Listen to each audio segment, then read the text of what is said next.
right, guys, how many times have you had days where your underwear just doesn't fit or feel right? You know, I've had many of those days, and it's not just a personal problem, it's everyone's problem. No one likes watching you readjust. Fortunately, Tommy John has the cure. You know, Tommy John, the 21st century men's underwear brand that provides mind-blowing comfort. I know because I discovered them, and I wear them every day. Now imagine this. Super light, breathable fabrics combined with state-of-the-art design for a fit so perfect, it's almost like wearing nothing at all, and it's impossible to get a wedgie. They even have this patented horizontal quick draw fly that'll revolutionize the way you go to the bathroom. So for a truly unbelievable undergarment experience, visit TommyJohn.com and enter Alden, A-L-D-E-N, at checkout and receive 20% off your entire first order. That's A-L-D-E-N and receive 20% off your entire first order. Guys, all of their underwear is backed by their best pair you'll ever wear or its free guarantee, so you really have nothing to lose. Visit TommyJohn.com.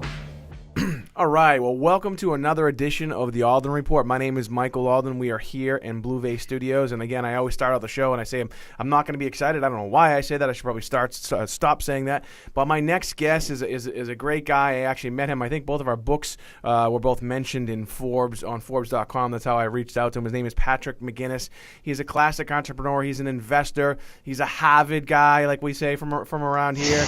He wrote the book, The 10% Entrepreneur. You know, and my book's titled 5% More, and I said, oh my God, maybe his book is 5% better than mine. But when I looked into it, actually, what I really loved about his book is his philosophy on how to become an entrepreneur, how to enter the entrepreneurial world, and how to do it right. So he's got a lot of great information. I'm really, really excited to have him. Thanks for being here, Patrick.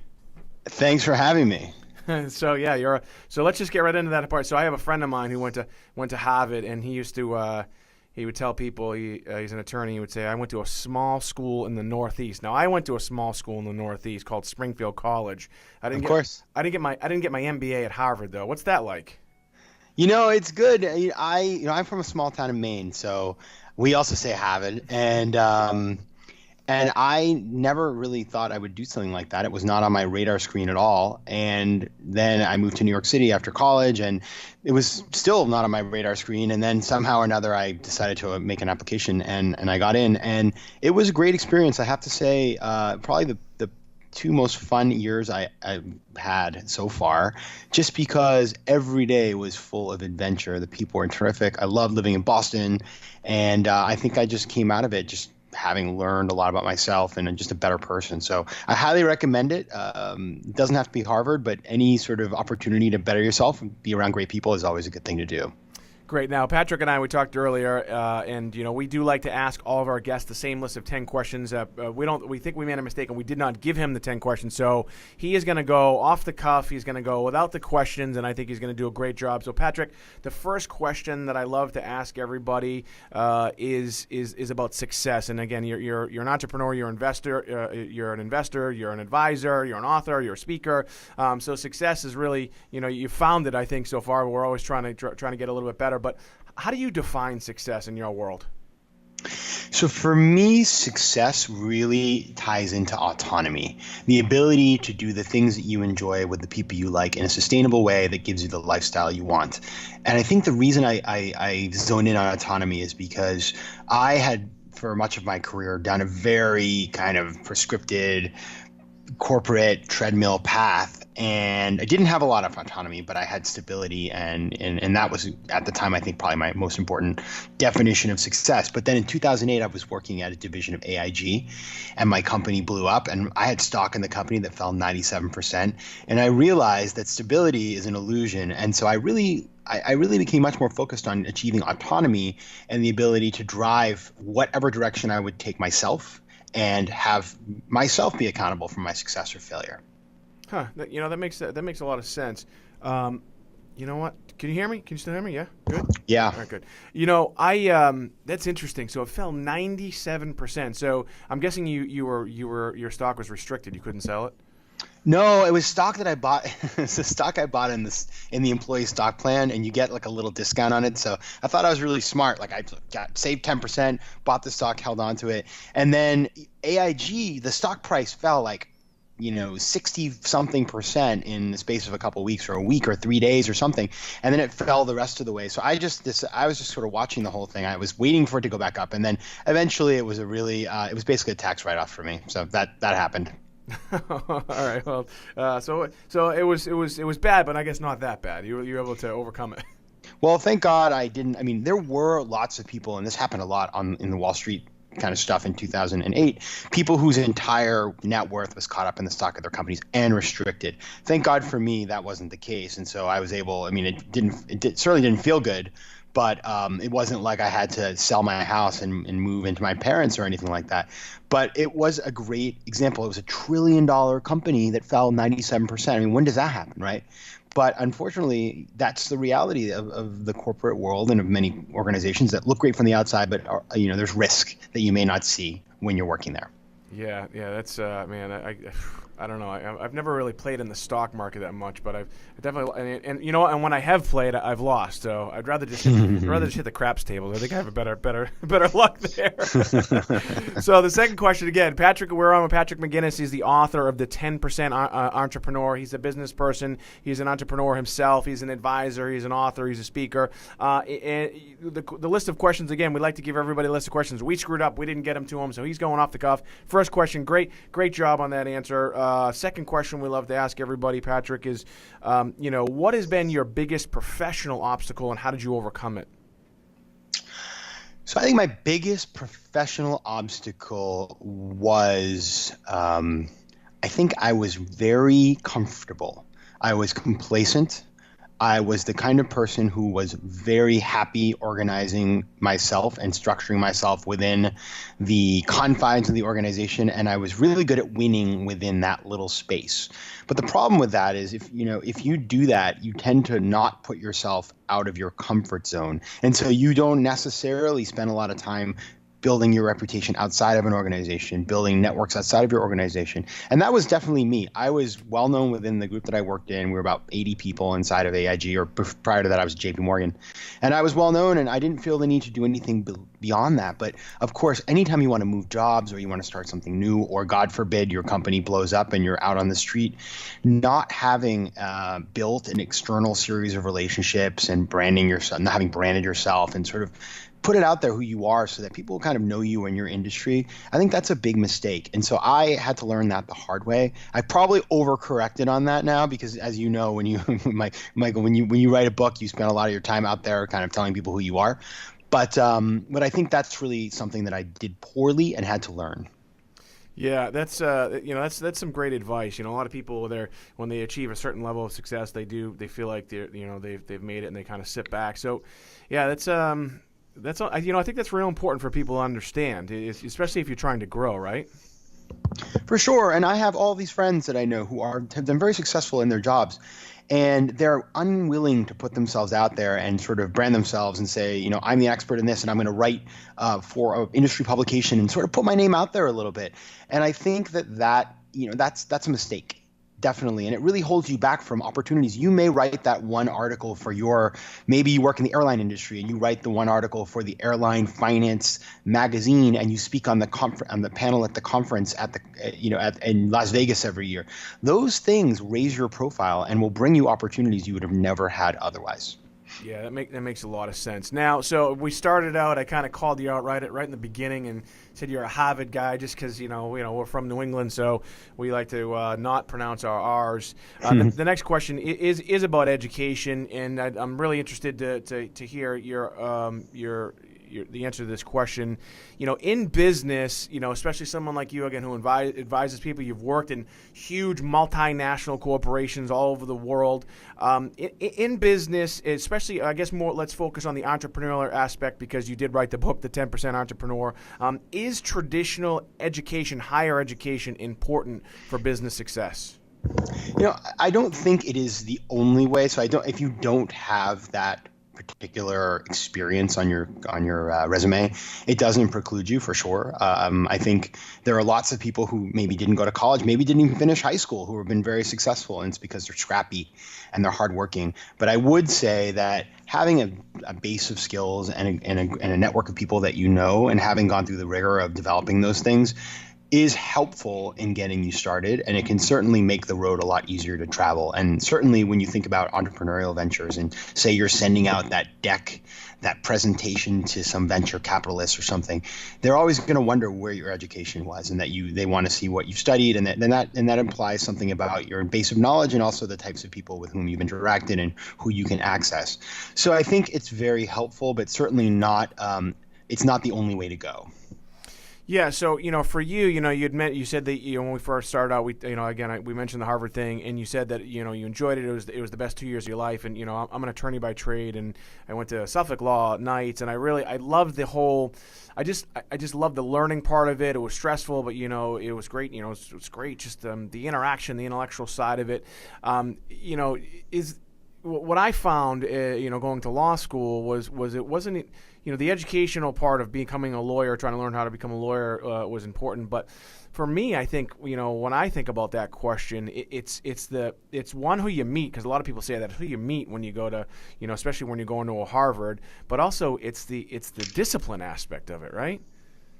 Precisely. And it's interesting. When I think about education, I also tend to think about the first couple of years out of school. And so I had the experience of working in a bank on Wall Street, which is, kind of intense, right? You work a lot of hours, but you learn, number one, how to deal with people that are different than you or deal with the office politics. But number two, you learn how to hold yourself to a standard of excellence, because you're expected to prepare things, and they must be very well done, and every T must be crossed, and every I must be dotted, and it must be formatted and perfect and everything. And those types of things, they sound so mundane and not very interesting to sit there working on a spreadsheet and make it look beautiful. But I swear to God, people who have done that, worked in a place like that where they've been expected to produce really excellent output, they really makes a difference later in their career. So I think anywhere where whether it's work or education, anywhere where you're expected to be excellent and where you're put into a mix of people that challenge you, those things are your education, no matter what the setting. Yeah, and it's hard to when you're in it and you're working through the minutia of that and not necessarily enjoying it, so to speak. But then you realize when you get, later on in your business career, like, oh, you know what? That makes sense. That's why we did that, right? Oh, totally. And anybody who ever works for me, they know I crack the whip like the first couple weeks to make sure that I make them do what I did. And I think they always, at the time, maybe roll their eyes, but later on, they always thank me for it, because then when they go on to their next job or work with other people on other things, people always say, wow, the work you did is really professional. And so I think that's exactly right. Yeah, I think that makes sense. Now, for you as an author, I asked this question. I know you're an investor in a lot of different businesses, and in fact, I wanted to talk to you about the Affinity business. I think that's what it's called, right? The call center AI business, because I own a call center, so maybe we'll even talk about it on the program. In your business, when I say your business, I'm really going to just talk about you as the author of the book, The 10% Entrepreneur. I do love the title. I love the premise, and I'll maybe get into it at some point in the program. But for this business in particular, someone like myself who's also written 2 books.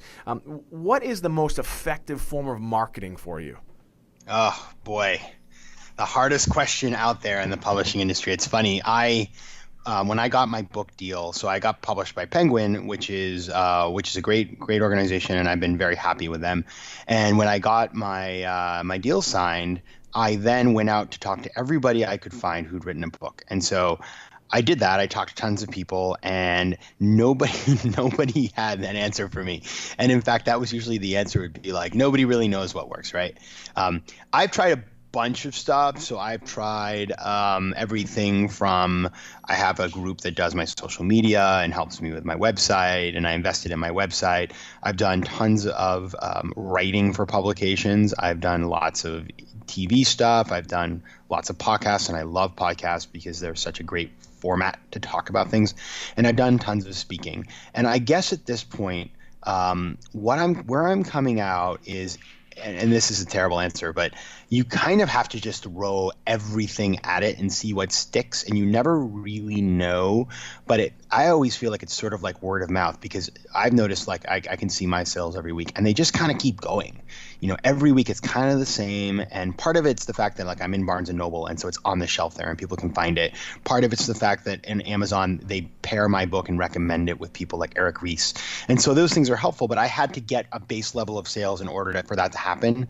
And so I did a pretty big blitz upon the publication of the book, where I did many podcasts, was in as many articles as I could get into, and just basically spent like months full-time working on it. Yeah, that's interesting you say that too, because again, my first book, I didn't really know much about that. I own a marketing company, and people don't understand that especially there are a lot of people that want to be authors, right? Oh, I have a book, I want to be an author. And we say great, and you have this great content, and there are so many authors as well that they write these beautiful books, and then they have no idea what to do with them after the fact. So you have this great book, but you have no idea how to market it, so it's not going to get out there. I mean, you mentioned Barnes and Noble. I walk into Barnes and Noble almost at least once a week, and it's overwhelming. Even though it's a dying entity, it's overwhelming how many books there are, how many sections there are, the stuff everywhere. It's like it's so difficult to really get your book noticed in a huge, right? I mean, Really you're with hard. Penguin, which is awesome. I mean, they've been great for you, right? They've been really awesome. I love them. So if you're listening, Penguin, I'm a fan. A lot of people complain about their publicists and things like that. That's like a thing that people do. They all complain about their publicists. I love mine, but I think it's also because I'm out there doing this. So one thing I did when I wrote my book, actually, that I guess by design, is I wanted to include lots of stories about people all over the place who are being 10% entrepreneurs, which is the theme of the book. And I chose people, not nobody really that famous per se, but everybody I chose had their own community and their own audience, and I kind of co-opted them into marketing the book. So that was helpful, because it wasn't like I was all alone. I had this team of people who believed in me and believed in the book, and who helped get the early sales going and helped sort of getting the conversation started. Yeah, that makes a lot of sense. So let's get into the book a little bit. We do have some more questions. Again, we're on with Patrick McGinnis. He's the author of The 10% Entrepreneur. He's a business person. He's an author. He's a speaker. He's an investor. He's an advisor. I joked around with him. We don't even know each other that well. He's a Harvard guy, which I think is pretty awesome.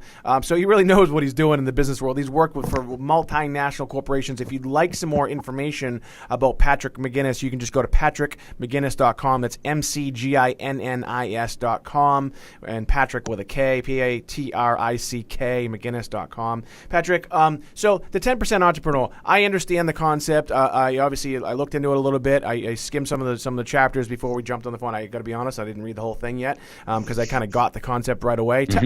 What is the 10% entrepreneur? Because we have a lot of young entrepreneurs that are listening to this. What's the main theme and the main concept of the book? Sure. So the concept really comes from the fact that we live in a world where traditional careers are flawed. So going to corporate America, going into even some of the really prestigious things like law or medicine or finance, those careers offer far less certainty and far lower rewards than they once did. They're not the path to sort of career success that they were 10, 15, 20, 30 years ago. At the same time, the declining cost of technology makes it very, very accessible for many people to start businesses. And we've seen this huge boom in startups. But what nobody ever talks about is the fact that most startups fail. And so you're stuck in this kind of conundrum in choosing between the stable careers, traditional paths that are far less interesting than they were, or choosing entrepreneurship, which has its own issues and has risks. And so what do you do? And I think there's lots of people out there who sit in their offices every day wishing they could be entrepreneurs, but they're afraid to do it. And I get that, because they may not be able to afford to be an entrepreneur. And so the solution that I provide is the idea that entrepreneurship is not an all or nothing proposition, but in fact something you can customize to your life by being a 10% entrepreneur, spending a minimum of 10% of your time, and if possible, 10% of your money, investing, advising in, or actually starting new ventures on the side. So that's the main concept. I have all these people who are doing this all over the place. And it even applies, if you are an entrepreneur and you're listening to this, it also applies to you, because one kind of 10% entrepreneur is what I call a 110% entrepreneur. And that's somebody who's already an entrepreneur but does things on the side to diversify themselves from the very big bet they're making in their entrepreneurial venture.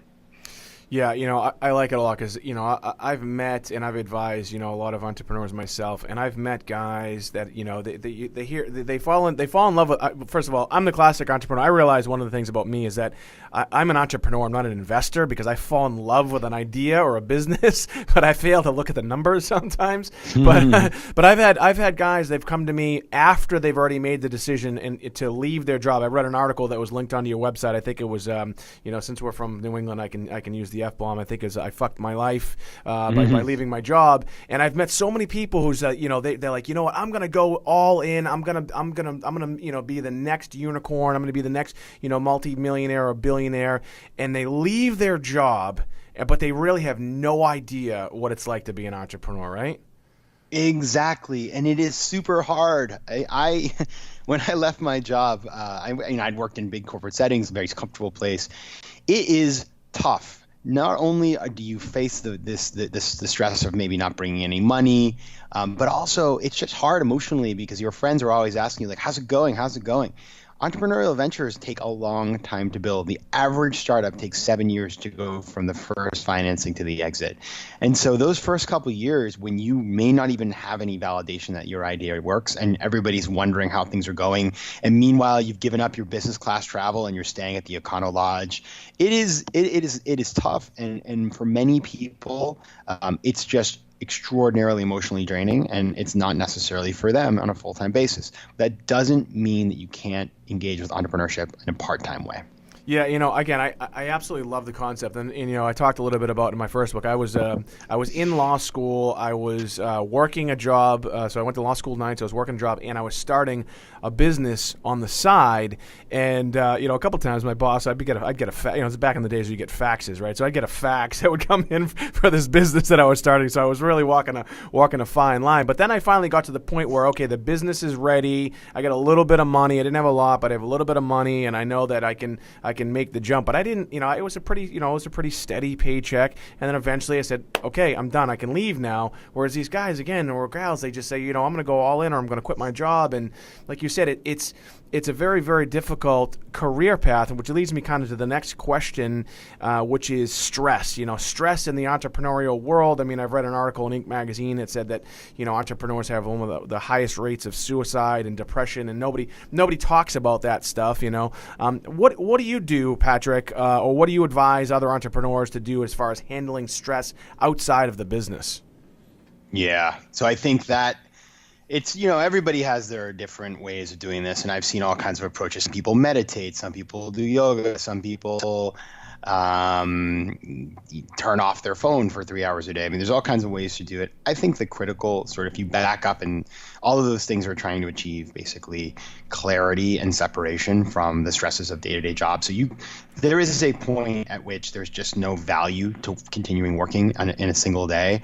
And, you've got to take care of yourself and see this more as a marathon than a sprint. And so I personally have worked on, for example, I do not believe in having a cell phone in the bedroom. Okay, so I know people who sleep with their phone under their pillow. I think that's crazy, not only because of whatever waves that's emitting into your head, but because you need a space that's away from the media, and we're in all of the social media and all of the email and all of the stresses. And that's, I think, we live in a time now where we're constantly connected, and it's just not healthy. So I just spent last week, I was out in Africa doing some work stuff, but I was able to spend a week out in Rwanda in the middle of nowhere with no internet.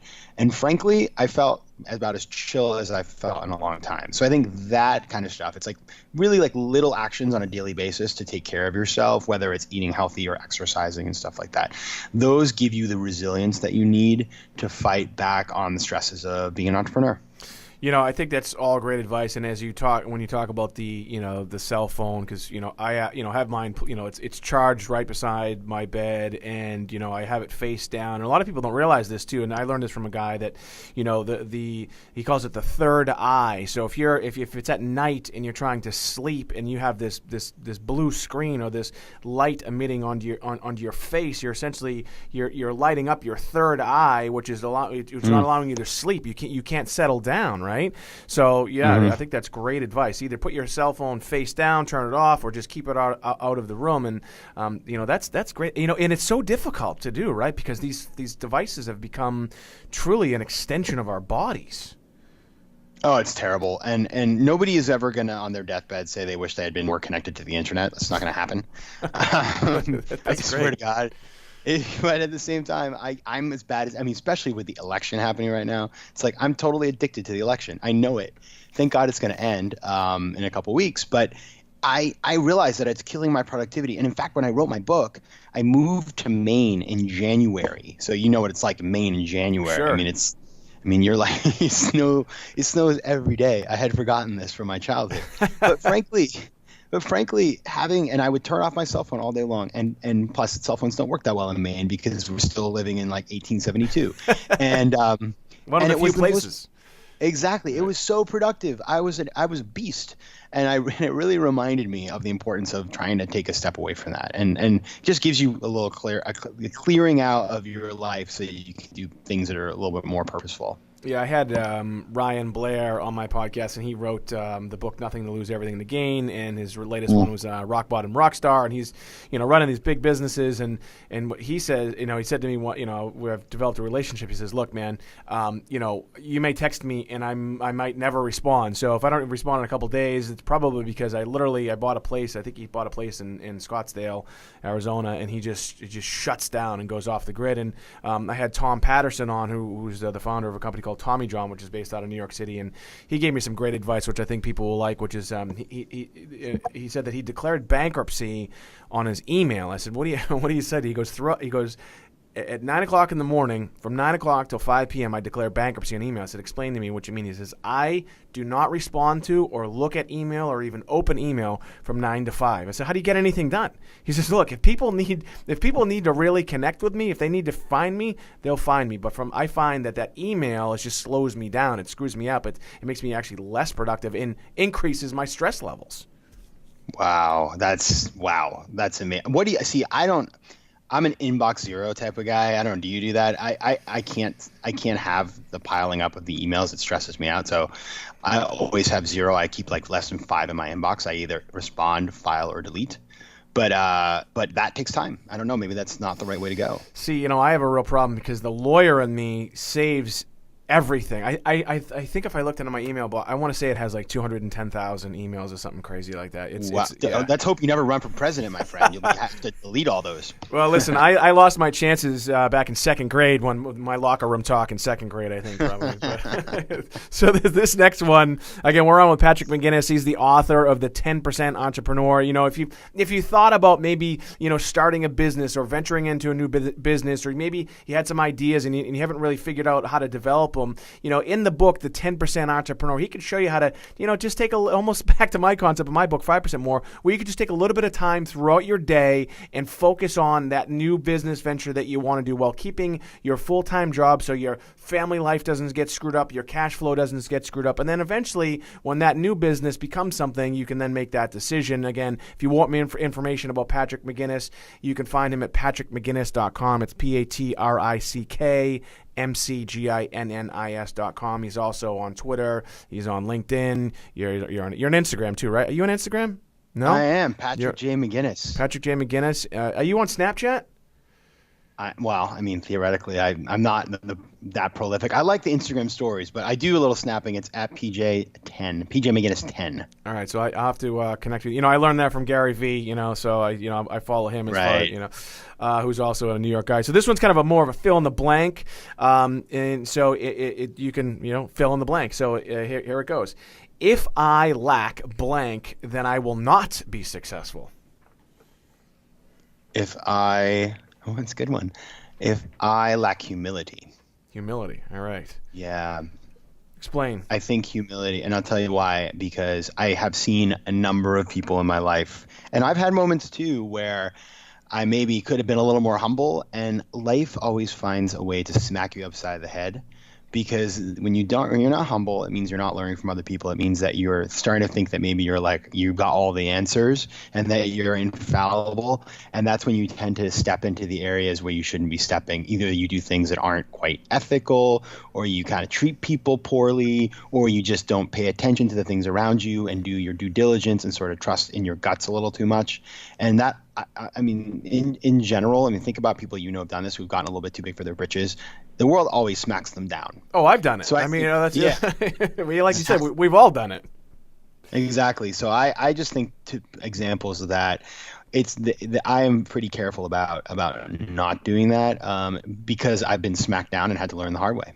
Yeah, that makes sense. You know what? I learned, I think, early on too, when I grew up kind of tough, and I remember my dad used to say to me, "Look, there's always going to be someone bigger, stronger, faster, and tougher than you, and in the business world, there's always going to be someone who's a lot smarter than you, that's done it before, that knows what they're doing." And for me, I joke around with people when I get to interview, guys like you that have been all over the world, worked for big companies, written books, obviously advised. For me, it's almost like getting my MBA for free. I joked around with with one of the guys that charges $250,000 a year, and he didn't think that was funny, but I thought it was funny. It's an education for me to learn from from different individuals that have different perspectives. So again, I want to thank you for being on here. A couple more questions. Again, a lot of young people listen to this podcast. What advice would you give a young person today who's in the workforce or even is maybe starting out as an entrepreneur? What sort of advice would you give them to grow? Yeah, so I do think it is important to recognize the value that your day job is giving you, what the learning you have, the stability to some extent that you have, that all the things that you're getting from that. But then once you sort of are thankful for that and recognize it, then take responsibility for your own journey. And what I mean by that is consider doing things that'll be outside of work, like your 10%, that will give you skills that will make you more successful in your next job or even back at the job that you have today. So every company nowadays wants people to think like entrepreneurs, and lots of companies, their solution for teaching people to be entrepreneurs is to give them like an online course or something like that, which is nice try. But if you really want to learn how to be an entrepreneur, you have to actually do it. You have to make mistakes and fail and keep going and pivot, and that's how it works. It's a process. And so the only way to truly learn how to do that, develop that skill set, which is going to be so critical to your success, is to do things and take responsibility on your own time and on your own dime. So what I always tell you, I spend probably an inordinate amount of time helping people that I know who are younger to get plugged into entrepreneurial ventures that play to their strengths so that they can learn what it means to be part of something and actually develop those skills without having to jump in full time. So I really encourage them to be accountable for their own education. Yeah, that's such great advice, because I've learned from others that the best way to learn is to do it. Right? I mean, you can read as many books as you want, and you can talk to a bunch of people out there about a particular business, but until you actually do it, you really can't really learn it as effectively as if you would if you were actually living it, right? Definitely. You know what I used to do? This was speaking of the book, so books are great, and there are some very good books out there, but there's a lot of books that give you a very lofty idea and then never actually tell you how to do it. And I was the guy, when I was working in my corporate job, I'd get home, I'd be watching some TV show, Charlie Rose, whatever. There'd be some author who'd written a business book that seemed like it was going to solve all my problems, and I would buy the book. I never actually cracked the spine, but I would collect these books thinking that, like, it's kind of sad, really. And like, there's one called, they're great books. I'm not sort of, well, they may be, I don't know, I never read them, but I had a whole collection, and it's really, that was a great example of me not taking responsibility. The only thing I did well there was, go to Amazon and press order. I never actually followed through on any of it. Yeah, that's funny you say that. Now, I've said that even about my books, and I said, look, you can buy my book, you can pick it up, you can have it sent to your home, and then you put it on your kitchen table. But if you don't open it, if you don't do the stuff that I talk about in there, it's not going to do anything for you. And like you said, I learned that early on about a lot of different success books and business books out there, and sometimes you read them, and the challenge with, I think, a lot of these books is that maybe the first few chapters are kind of slow, and then you're like, I don't, and then you just kind of put them down. But a lot of times I've done that, and I've picked them up, and then I've just reread them. Like I just finished. It took me forever because I'm a slow reader. I read Good to Great. I'd never read Good to Great, and I was like, man, I can't believe that I haven't read this book, but it's a great book because it does give you those applications of like, all right, certain things to do and how to run a business. So you're right. Again, I'm a firm believer. There's the other thing. There's learning by doing, and the other part is by teaching. It's so funny when people say, "Hold on a second, you're going to teach people how to do stuff, and you haven't really learned it yet." Well, kind of. I mean, if I know the business, like my business here, I can learn more by teaching them my business, right? You follow my train of thought there? Most definitely. In fact, when I was in college, this is how nerdy I was in college. I was so nerdy that I had a rule that 3 days before the exam, I would go into an empty classroom and pretend I was teaching the subject. And if I couldn't do it effectively, then I wasn't ready. Now, that's that is nerdy, awesome. I think that is awesome. It worked. I had really good grades. Well, obviously, I mean, wow, you know what? That it's fun. That is so awesome that you say that, because as soon as you started talking about that, I'm the type of person too where if there's a speaking engagement or any sort of event that I've never been to, I like to either show up like a day before and walk in the room and look in the room and kind of feel out like where I would be or where the stage would be, and it gives you that mental preparation. That is awesome. Did you learn that from somebody else, or did somebody teach you that, or no? This is the thing, man. I did my undergrad at Georgetown, and I come from a small town in Maine. I came from a public high school. I was so paranoid I was gonna flunk out of Georgetown and like waste my parents' money that I just over prepared for and then I chilled out a little bit later on. But I just found it worked for me, and I also found that I just had not only just studying for the test. I mean, tests are great, but you really want to actually master the information. And I found that it gave me, number one, a real understanding, but number two, taught me how to speak. So I would do this out loud. People thought I was probably crazy because I'd be talking to myself alone in a room. But I learned how to explain it, and it made me much more adept at I guess, presenting myself. I absolutely love that, and I think you could apply that into virtually any aspect of your life, whether it be business or personal life. Again, I know you speak, and I don't know if you do this, but I always, do my speech essentially, to in front of a mirror or just in my room, or I record it. Sometimes I'll subject my 10-year-old daughter to one of my speeches, and she just has to stand there. But you know what? When you do it, a few times, by yourself, you really do learn it. That is such great advice, or whatever it is you're doing. I mean, you're working in the whole visualization aspect of it. You're working through the problems mentally. I think that's great, man. I love that. I love that you did that, and I can almost see you there, because I gotta remember being in law school. They have the classic stadium style, Socratic method rooms, and I remember standing in the in the front of the room myself and looking up and being really intimidated by that whole atmosphere. So I felt the same way. I'm like, man, I'm in law school. I don't know if I should be here or not, but I don't want to leave. The downside to all of this, of course, is that you then turn to that person who's always talking to yourself. So that's weird. But, with the good comes the bad, I guess. That's okay. Now, Patrick, so for I talk to a lot of young entrepreneurs. I know you do as well, and I talk to a lot of people who are always busy, right? They're always saying that they're working X amount of hours. I love the people that tell me they're working 60, 70 hours a week, and you really look at it, they're really not. But so I find that a lot of people have a lot of trouble with efficiency. Now, you being an advisor, an investor, an author, a speaker, you're doing a lot of different things. Can you give us a secret strategy or technique that you use to become more efficient? Yeah, so people tend to think I'm like mad efficient, and I get a lot of comments from people who say, like, how do you do all this stuff? And I don't think I'm that much more efficient than other people, but I would say I have a couple of things that really keep me grounded on a daily basis. The first is I do make lists. I have like on my reminders, my iPhone, all synced with everything. I have, 10 different lists that are of all different natures. I have like a day-to-day list. I have long-term lists. I have lists by subject, and all the lists keep me from forgetting really critical things I need to do. So that's number one. Number two is I get enough sleep. I'm pretty careful about I take naps when I need to, because if I'm not rested, my productivity goes way, way, way, way down.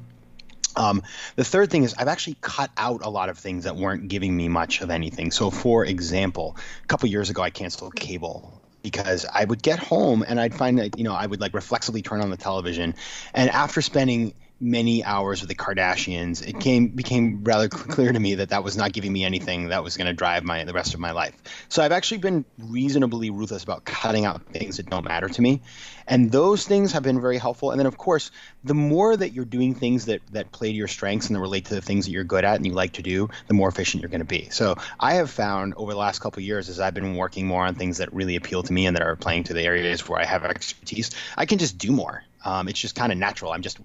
It's like anything else. If you have trained for a marathon and you go out to run half a marathon, it's no big deal, right? If you haven't, then it's a really big deal. Yeah, that makes sense. Patrick, I've agreed with virtually everything you've said up until the part when you said that you had to cut out the Kardashians out of your life. I mean, you really think that's going to help you? Well, you could still have an experience with them, but on a more limited basis. Like maybe you just follow them on Instagram. So there was somebody who told me the other day, actually, a really cool piece of advice that I stuck with me about social media. So I'm a little bit of a social media lover, and I know that. It's a great way to keep in touch with people who've read the book and friends, and I'm a pretty social guy. And he told me that he basically, when he goes into Facebook, he gives himself 3 feet of scroll and then he turns it down, because he's like, if you go more than 3 feet and you keep reading, then you're going to get into like some sort of like hole in Facebook where you're there for like half an hour. And so just having little rules about how much time you're going to spend on things. I mean, think about how much the average person spends in their office messing around on the internet, right? I mean, when you leave and you start your own company and you cut that out, you can work half the amount of time and get as much done as you did when you worked in an office job. Yeah, you know what? I actually block Facebook at my company, and it's hard to do because we use it, from a business standpoint, and but yeah, I block it from certain areas in my company just because, like you said, and people just get caught up in stuff. Now we're down to the last question. First of all, I want to thank you for spending your time again. We've been on with Patrick McGinnis. He's the author of the 10% Entrepreneur. Folks, if you're listening and maybe you've decided to start a business, or maybe you're looking to start a business, and maybe you're not really sure what to do, his book is really going to show you how to enter that entrepreneurial world without really giving up your other life, so to speak. It's a great idea. It's a great concept, because I think too many people, due to their passion and their willingness or their want to be successful, don't understand what it's really like to be an entrepreneur. So pick up his book. If you'd like more information, again, you can go to patrickmcginnis.com. You can just Google the 10% Entrepreneur. I know his book is available on Amazon, Barnes & Noble, Books A Million. It's available everywhere. So if you want some more information, you can find them there. Last question: if you could leave our viewers and listeners with one piece, you've already given us some awesome. I wrote down the 3 feet of scroll, by the way. If you could give us, one piece of secret advice or something that you do that maybe you've never heard anyone doing, or something that you think is really important in order to be successful in business, in addition to what you've already given us, what would it be?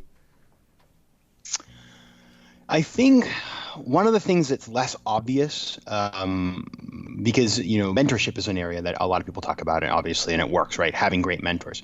But one thing that's a little less obvious that I have found is it doesn't just have to be somebody who's senior to you. So some of the people who teach me a lot are actually much younger than me.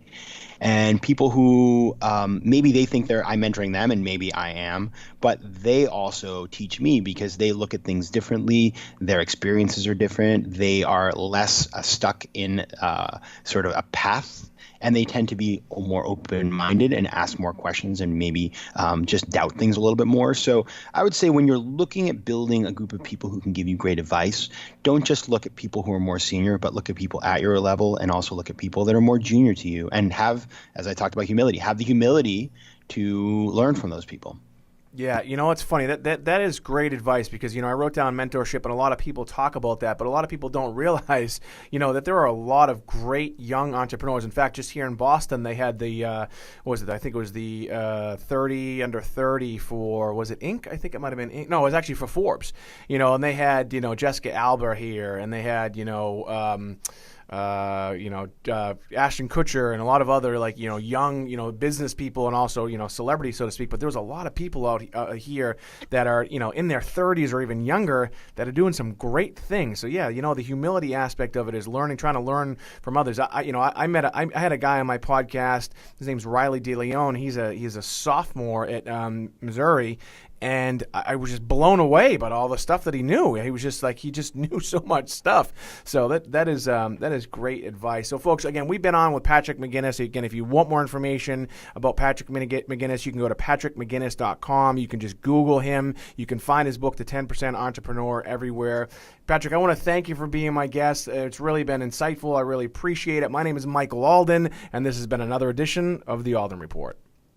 All right, guys, how many times have you had days where your underwear just doesn't fit or feel right? You know, I've had many of those days, and it's not just a personal problem, it's everyone's problem. No one likes watching you readjust. Fortunately, Tommy John has the cure. You know, Tommy John, the 21st century men's underwear brand that provides mind-blowing comfort. I know because I discovered them, and I wear them every day. Now imagine this. Super light, breathable fabrics combined with state-of-the-art design for a fit so perfect, it's almost like wearing nothing at all, and it's impossible to get a wedgie. They even have this patented horizontal quick draw fly that'll revolutionize the way you go to the bathroom. So for a truly unbelievable undergarment experience, visit TommyJohn.com and enter Alden, ALDEN, at checkout and receive 20% off your entire first order. That's ALDEN and receive 20% off your entire first order. Guys, all of their underwear is backed by their best pair you'll ever wear or its free guarantee, so you really have nothing to lose. Visit TommyJohn.com.